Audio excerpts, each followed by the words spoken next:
Hello दोस्तों, कैसे हो आप सभी। आप सभी का हमारे यूट्यूब चैनल में स्वागत है। आज हिंदी का प्रैक्टिस सेट 11 जो कि एसएससी जीडी एग्जाम तथा अन्य एग्जाम्स जिसमें भी हिंदी पूछी जाती है उसके लिए वेरी मोस्ट इम्पोर्टेंट आज का प्रैक्टिस सेट होगा। शुरू करते हैं आज का प्रश्न। आज के जो प्रश्न हमने लिए हैं वो 30 जनवरी 2023 की चौथी शिफ्ट में जो प्रश्न पूछे गए आज हमने उनको कवर किया है। शुरू करते हैं आज का पहला प्रश्न है, मक्खी मारना मुहावरे का क्या अर्थ है। ऑप्शन ए बेकार बैठे रहना, ऑप्शन बी मक्खी को उड़ाना, ऑप्शन सी इधर उधर करना, ऑप्शन डी परेशान करना। सबसे पहले जो मुहावरे पूछे जाए, जैसे लिखा है इसमें मक्खी मारना, तो मक्खियों को उड़ाना ये गलत होगा, क्योंकि मुहावरे का जो अर्थ होता है वो किसी दूसरी ओर इंगित कर रहा होता है। तो मक्खी मारना अर्थात बेकार बैठे रहना। ऑप्शन नंबर इसका सही है ए, मक्खी मारना अर्थात बेकार बैठे रहना। मक्खी मारना मुहावरे का सही अर्थ है बेकार बैठे रहना। Option number A correct option है। देखते क्वेश्चन नंबर 2, तुम उसे गालियां क्यों निकाल रहे हो। उपरोक्त वाक्य में क्रिया संबंधी त्रुटि पहचान कर निम्नलिखित में से शुद्ध वाक्य का चयन कीजिए। ऑप्शन है, तुम उसे गालियां क्यों बता रहे हो, ऑप्शन बी तुम उसे गालियां क्यों दे रहे हो, ऑप्शन सी तुम उसे गालियां क्यों कह रहे हो, ऑप्शन डी तुम उसे गालियां क्यों बोल रहे हो। तो इसमें होना चाहिए तुम उसे गालियां क्यों दे रहे हो। ऑप्शन नंबर इसका है बी, तुम उसे गालियां क्यों दे रहे हो। ऑप्शन नंबर इसका बी करेक्ट ऑप्शन है। देखते हैं क्वेश्चन नंबर अगला।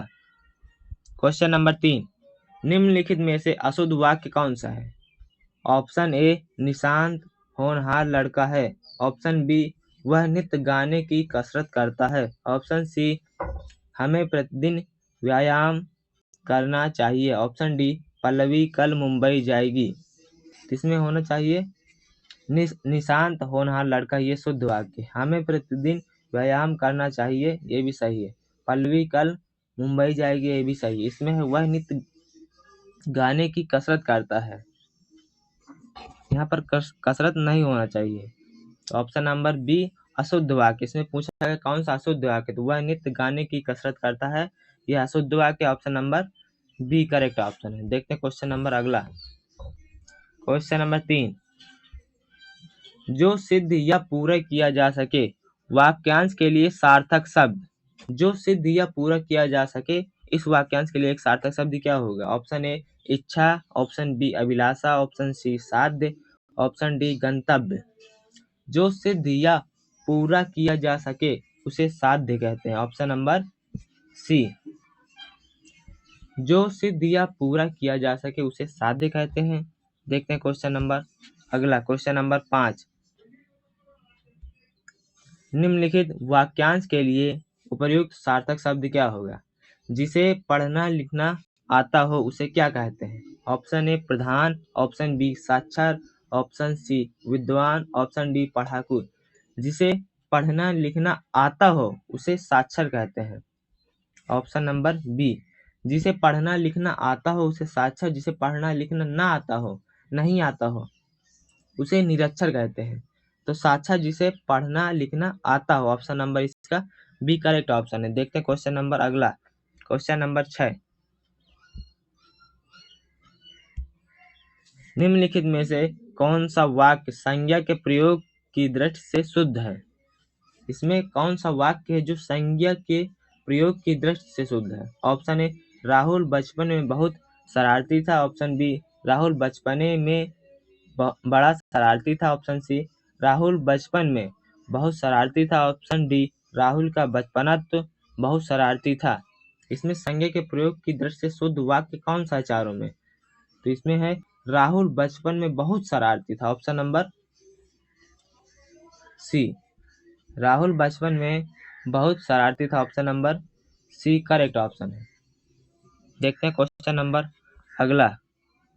क्वेश्चन 7, स्वजात के विपरीतार्थक शब्द का चयन कीजिए। इसमें स्वजात का विपरीतार्थक अर्थात उसका विलोम शब्द क्या होगा। ऑप्शन ए सुमत, ऑप्शन बी प्रजात, ऑप्शन सी विजात, ऑप्शन डी संपत्ति।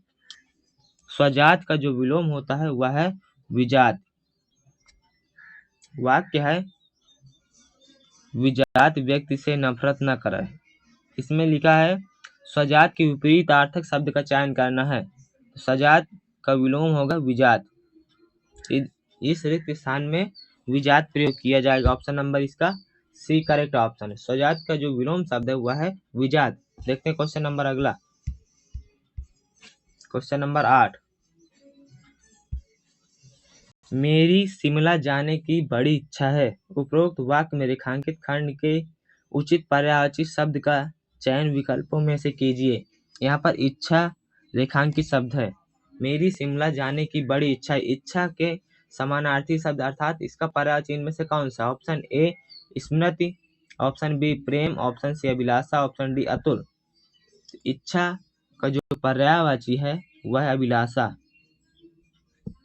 इसमें होना चाहिए मेरी शिमला जाने की बड़ी अभिलाषा है या मेरी शिमला जाने की बड़ी इच्छा है। अर्थात इच्छा और अभिलाषा एक दूसरे के पर्यायवाची शब्द है, तो इसका सी नंबर करेक्ट ऑप्शन है। देखते हैं क्वेश्चन नंबर अगला।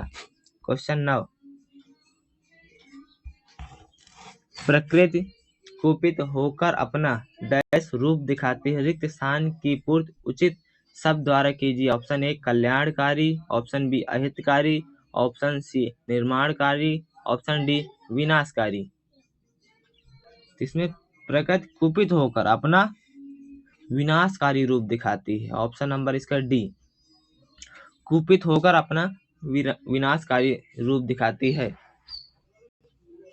तो ऑप्शन नंबर इसका डी करेक्ट ऑप्शन है। देखते हैं क्वेश्चन नंबर अगला। क्वेश्चन नंबर 10, निम्नलिखित मुहावरे में कौन सा शब्द अशुद्ध है? 100 लकड़हारे की एक लोहार की। एक कहावत होती है 100 लकड़हारे की एक लोहार की, इसके स्थान पर होना चाहिए 100 सुनार की एक लोहार की। तो कहावत है 100 सुनार की एक लोहार की। तो यहाँ पर लकड़हारा जो दिया है यह अशुद्ध शब्द है, यहाँ पर सुनार होना चाहिए। 100 सुनार की ये होना चाहिए 100 सोनार की एक लोहार की। तो इसमें दिया 100 लकड़हारे की एक लोहार की, इसमें अशुद्ध शब्द है, तो इसमें अशुद्ध शब्द लकड़हारे, इसके स्थान पर होना चाहिए 100 सोनार की एक लोहार की। तो इसमें लकड़हारा अशुद्ध शब्द है। Option number D correct option है। तो इसमें पूछा गया कौन सा शब्द अशुद्ध है, तो डी लकड़हारे अशुद्ध शब्द है। ऑप्शन नंबर इसका डी करेक्ट ऑप्शन। देखते हैं क्वेश्चन नंबर अगला। क्वेश्चन 11, रेखांकित शब्द के विलोम से दिए गए वाक्य के रिक्त स्थानों की पूर्ति कीजिए। तो इसमें रिक्त स्थान की पूर्ति करना। उत्तम प्रकृति के लोग सम्मानित होते हैं और निम्न प्रकृति के लोग डैश होते हैं। तो जो रिक्त स्थान है सम्मानित, इसका इसमें विलोम शब्द पूछा गया है। तो सम्मानित का जो विलोम शब्द होता है वह है अपमानित। उत्तम प्रकृति के लोग सम्मानित होते हैं और निम्न प्रकृति के लोग अपमानित होते हैं। ऑप्शन नंबर इसका सी करेक्ट ऑप्शन है। तो इसमें सम्मानित का जो विलोम है वह है अपमानित। देखते हैं क्वेश्चन नंबर अगला। क्वेश्चन नंबर 12, तो आपको मुहावरे, विलोम शब्द, पर्यायवाची तथा वाक्यांश के लिए एक शब्द, इनमें ज्यादा गौर करना है। उसके बाद पैराग्राफ रोज 1 या 2 करना, तभी आपको एसएससी जीडी में 20 के 20 प्रश्न सही होंगे। 12वां क्वेश्चन है हमारा, निम्नलिखित वाक्य के किस पद में त्रुटि है? वाक्य है मैंने सुई, कंघी, दर्पण और पुस्तकें मोल ली। इसमें मैंने सुई, कंघा, दर्पण और पुस्तकें मोल ली। इसमें कौन सा पूछा गया, किस शब्द में त्रुटि है? वाक्य के किस पद में त्रुटि है? तो पुस्तकें सही है, दर्पण सही है। इसके ए नंबर सुई और कंघी, इस पद में त्रुटि, इसमें सुई होगा ऐसे और कंघा। तो option number A correct option है।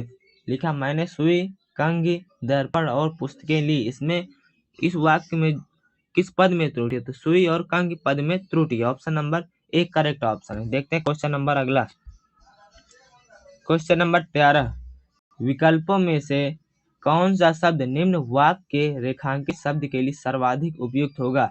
सीता राम की स्त्री थी, इसके स्थान पर कौन सा ऑप्शन बिल्कुल सही होगा, सर्वाधिक उपयुक्त होगा? ऑप्शन ए नायिका, ऑप्शन बी औरत, ऑप्शन सी पत्नी, ऑप्शन डी महिला।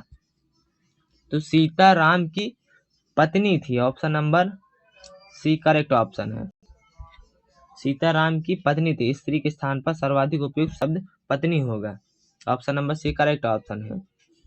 अगला क्वेश्चन है, विश्वस्त शब्द के उचित वाक्यांश क्या है? विश्वस्त शब्द के लिए उचित वाक्यांश, पेपर में यदि कोई वाक्य दिया गया होगा उसमें पूछेगा इस वाक्यांश के लिए एक सार्थक शब्द क्या है, या फिर एक शब्द दिया गया होगा उसका पूछेगा उचित वाक्यांश क्या है। फिर वाक्य लिखे होंगे, आपको उनमें देखना कौन सा सही है। जैसे विश्वस्त, विश्वस्त के लिए उचित वाक्यांश कौन सा? ऑप्शन ए, जिसे बहुत याद किया गया हो। ऑप्शन बी, जिस पर विश्वास किया गया हो। ऑप्शन सी, जिस पर शक किया गया हो। ऑप्शन डी, जिस पर विश्वास न किया गया हो।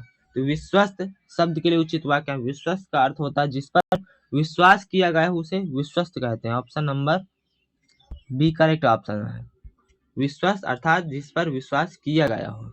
देखते हैं क्वेश्चन नंबर अगला, क्वेश्चन नंबर 15।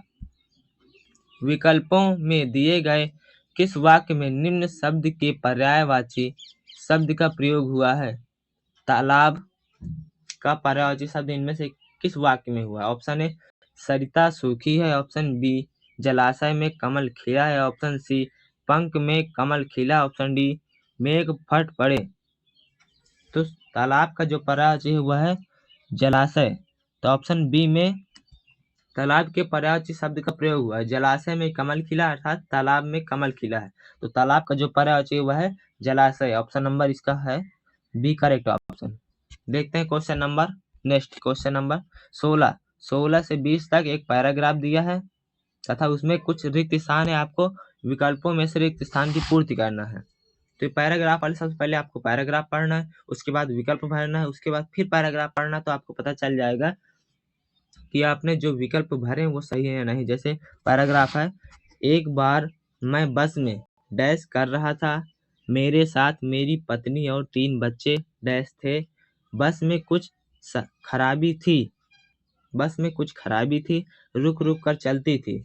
गंतव्य से कोई 8 डैश पहले ही एक निर्जन सुनसान स्थान में बस ने जवाब दे दिया। रात के कोई 10 डैश होंगे। बस में यात्री घबरा गए, कंडक्टर उतर गया डैश, एक साइकिल लेकर चलता बना। अब देखते हैं, एक बार मैं बस में, ऑप्शन है खेल, यात्रा, आराम, भजन। तो एक बार मैं बस में यात्रा कर रहा था, तो एक का सही है बी, यात्रा कर रहा था। मेरे साथ मेरी पत्नी और 3 बच्चे, ऑप्शन सामने भर तक भी। तो इसमें ऑप्शन है मेरे साथ मेरी पत्नी और 3 बच्चे भी थे। तो दूसरे का ऑप्शन है डी, बस में कुछ खराबी थी, रुक रुक कर चलती थी। गंतव्य से कोई 8, ऑप्शन है किलोमीटर, मिलीमीटर, किलो, सेंटीमीटर। तो गंतव्य से कोई 8 किलोमीटर पहले ही, ऑप्शन तीसरे का सही है ए, किलोमीटर पहले ही एक निर्जन सुनसान स्थान में बस ने जवाब दे दिया। रात के कोई 10, ऑप्शन है बजे, समय, गज, पद। रात के कोई 10 बजे होंगे। ऑप्शन नंबर 4 का है ए, बस में यात्री घबरा गए, कंडक्टर उतर गया। ऑप्शन है और, परंतु, किंतु, क्योंकि कंडक्टर उतर गए और एक साइकिल लेकर चलता बना। तो ऑप्शन 5 का सही है ए। तो पहले का यात्रा बी, दूसरे का भी, तीसरे में किलोमीटर, चौथे में बजे और 5वें में है और। अब पूरा पैराग्राफ पढ़ते हैं विकल्प सहित। एक बार मैं बस में यात्रा कर रहा था, मेरे साथ मेरी पत्नी और 3 बच्चे भी थे। बस में कुछ खराबी थी, रुक रुक कर चलती थी। गंतव्य से कोई 8 किलोमीटर पहले ही एक निर्जन सुनसान स्थान में बस ने जवाब दे दिया। रात के कोई 10 बजे होंगे। बस में यात्री घबरा गए, कंडक्टर उतर गया और एक साइकिल लेकर चलता बना। तो आप जब पैराग्राफ पढ़ोगे विकल्प सहित तो आपको खुद पता चलेगा कि इसमें जो हमने ऑप्शन भरे वो सही या नहीं। लेकिन ये जब आप रोज 1 या 2 प्रैक्टिस करोगे तभी पता चलेगा। तो दोस्तों आपको यह वीडियो कैसी लगी? जैसी भी लगी कमेंट में लिखकर जरूर बताएं। हमारे चैनल को जरूर सब्सक्राइब करें। Thank you for watching this video. जय Hind, take care, bye bye.